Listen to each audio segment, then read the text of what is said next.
Welcome to Best of WatchMojo, the series that features some of WatchMojo's best travel videos. Hey, hold up a second. You may not want to do that. Welcome to MojoTravels, and today we're counting down our picks for the top 10 American customs that may be offensive in other countries. Come on, Robin! Finish it! Are you a fan of our videos? Be sure to subscribe to MojoTravels and ring the bell to be notified about our latest videos.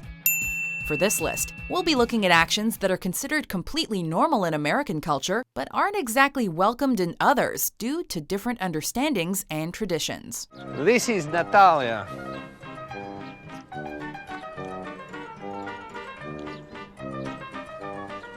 She is my sister. Number 10. Wearing shoes in the house. Yeah, I'm fine, man. I just stubbed my toe. Oh, well, be careful, man. Be careful. Wear shoes in the house. Safety. Safety first, then teamwork. Our first entry actually makes a whole lot of sense.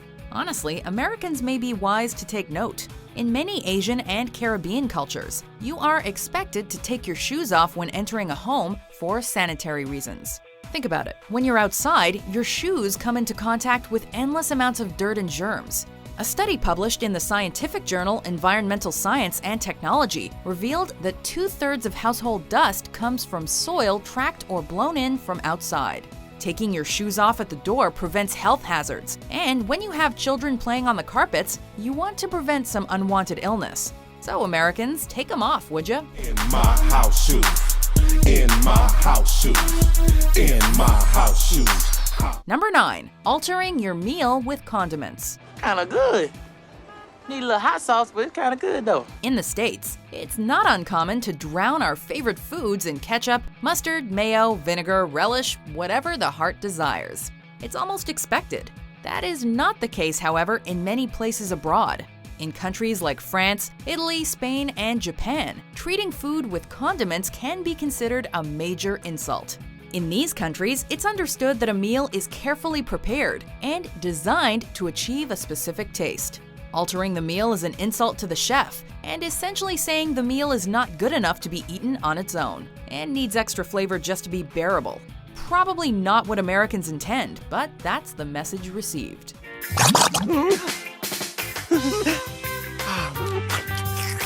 Saucy. Number 8. Showing the soles of your feet. That's what needs rubbing. Come on, harder, harder, harder. Like our first entry, there's a certain amount of logic behind this one that we totally get. That and an understanding of symbolism. It all has to do with the fact that the sole of your foot is the lowest part of the human body and that it touches the dirty ground. In many Buddhist, Hindu, Muslim, and Arab cultures, this means the foot symbolizes the lowest level of humanity and, well, dirt. So if an American reveals the sole of their foot to another person, the message conveyed is that they think the other person is only worthy of, yes, dirt. That's not exactly received as a compliment. Number 7. Asking, what do you do? So what do you do for a living? I'm a dancer. Ballet. No. Exotic. In American culture, asking someone about their job is totally normal. It's one of those go-to conversation topics when you meet someone new and don't have a lot to talk about. People typically use it to be polite, feigning an interest in the person across from them. It's sort of embarrassing to ask at this point, but what do you do for work? Me and my roommates have we're starting an internet website. The thing is, in many other countries, inquiring about someone's job is not polite at all. In countries like the Netherlands, it's actually considered fairly insulting because it implies you will treat a person differently based on their employment status. Particularly in countries with social welfare systems, it emphasizes a concern for class and social status, rather than the personal qualities and values that make a person unique. So you're a paleontologist, right? Yeah. My cousin's a paleontologist. Huh? Number 6. Blowing your nose in public. Okay. For a few of these entries, you may be starting to notice a pattern pertaining to cleanliness. Totally understandable. Cleanliness is related to health, and who wants to get sick? And when blowing your nose, you're potentially spreading germs, and nobody wants that. But in countries like China, Japan, France, and some Middle Eastern countries, it's as much about politeness as cleanliness. After all, blowing your nose is a form of spreading germs that a person can actually control. A sneeze is involuntary, but blowing one's nose is a completely conscious choice. So for future reference, Americans, be sure to head to the bathroom. If you're feeling sympathy, give a hug and get relief. Blow, blow, blow your nose. Number 5. Finishing off your plate.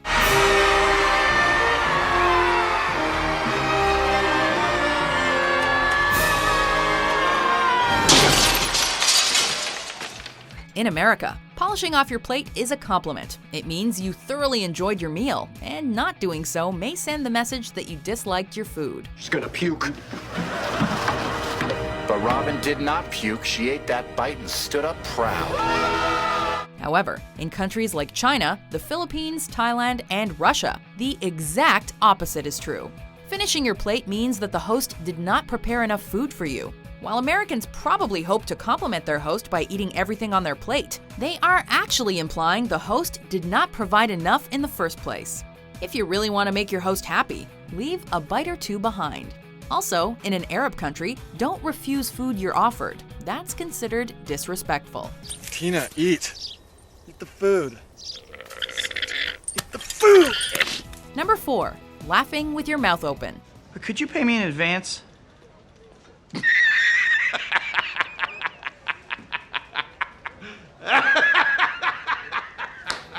Alright, in Japan, this one proves to be offensive on 2 levels. First, like many on this list, it's a little unsanitary.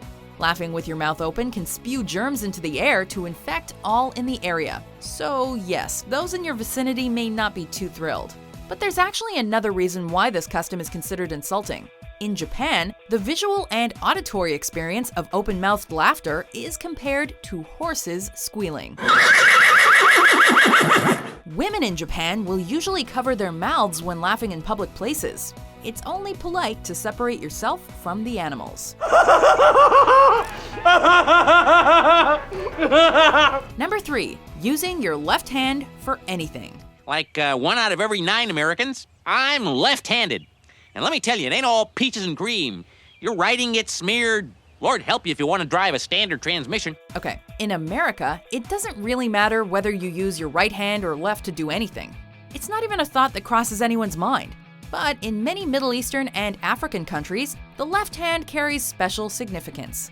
Historically, the left was the hand used during sanitary procedures. You should not eat with your left hand. In India, we eat with the right hand. Left hand is considered to be unclean. Specifically, the left hand with some water is used in lieu of toilet paper. Because of this, presenting another person with the left hand is associating that person with the dirtiness of, well, you get the picture. As we are sure all our viewers can understand, it's offensive to be associated with that. Better play it safe and use the right hand. Number 2. Throwing a thumbs up. I like Halloween very much. It's nice. There are a lot of common hand signs out there that can be interpreted as vulgar elsewhere. You have the peace sign, the A-OK, crossing your fingers. You may have to think about that one. But the most widely spread offensive hand sign is the thumbs up. Thumbs up, dude. Good pitch. For many countries in the Middle East, Latin America, and Europe, the thumbs up sign is the equivalent of the American middle finger. You all know what that means. But here's the thing, it's a major problem for Americans, because in America, the thumbs up is probably the most positive sign you can give someone, except for, of course, the double thumbs up. Sadly, that is not the case abroad. Be warned, Americans, restrain yourselves. No thumbs up. You'll thank us later. And my own personal thumbs up. Before we unveil our number 1 pick, here are some honorable mentions. Animals feed on the train.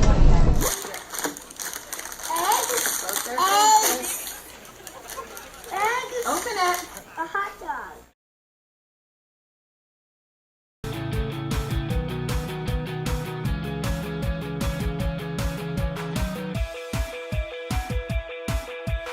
Number 1. Tipping.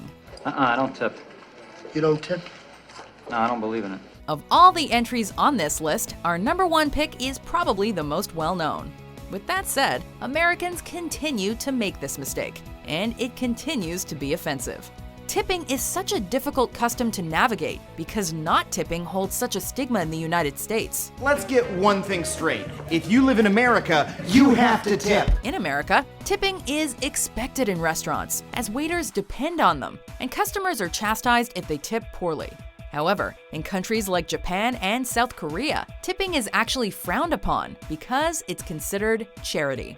In these countries, waiters take pride in their job and are insulted by the added incentive to do a good job. Ultimately, it signals a lack of respect. So when you're out to eat in certain Asian countries, it's best that you just don't do this. Should we not tip her? No, I don't want to get yelled at. Do you agree with our picks? Check out this other recent clip from MojoTravels. And be sure to subscribe and ring the bell to be notified about our latest videos.